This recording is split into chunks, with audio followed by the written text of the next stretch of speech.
Hello, welcome back to our channel. నేను మీ లక్ష్మీ శ్రీనివాస్. చాలామంది students, చాలామంది కస్టమర్లు కాల్ చేస్తున్నారు.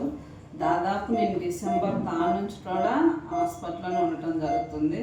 ఫస్ట్ అయితే బ్లడ్ ఇన్ఫెక్షన్తో జాయిన్ అయ్యి బ్లడ్ ఇన్ఫెక్షన్ క్యూర్ అయింది. ఒక రోజు ఇంటికి వెళ్ళాను అనేసరికి మళ్ళీ ఫీవర్ కంటిన్యూ అయింది. మళ్ళీ టెస్ట్ చేపిస్తే డెంగ్యూ పాజిటివ్ వచ్చింది. చాలామంది స్టూడెంట్స్కి మేడం జనవరి బ్యాచ్ కంటిన్యూ అవుతా లేదనే డౌట్ ఉంది. జనవరి 5th నుంచి బ్యాచ్ క్లాసెస్ కంపల్సరీ ఉంటాయి. ఈ నవంబర్ బ్యాచ్లో ఆరిపోయిన క్లాసెస్ కూడా మనం జనవరి 5th నుంచి రోజుకి 1 hour చొప్పున పెట్టుకుంటాం అనమాట.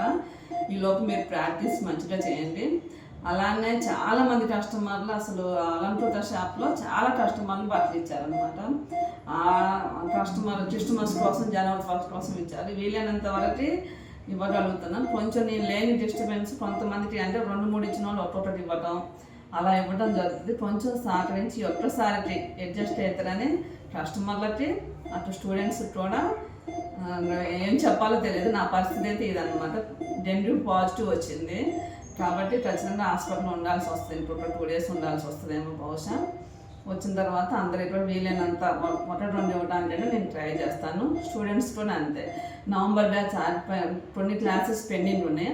ఆ పెండింగ్ క్లాసెస్ మనం జనవరి 5th నుంచి రోజు తక్కువ డ్యూరేషన్లో చేసుకున్నాం అనమాట. కొత్త బ్యాచ్తో పాటు మీకు కూడా.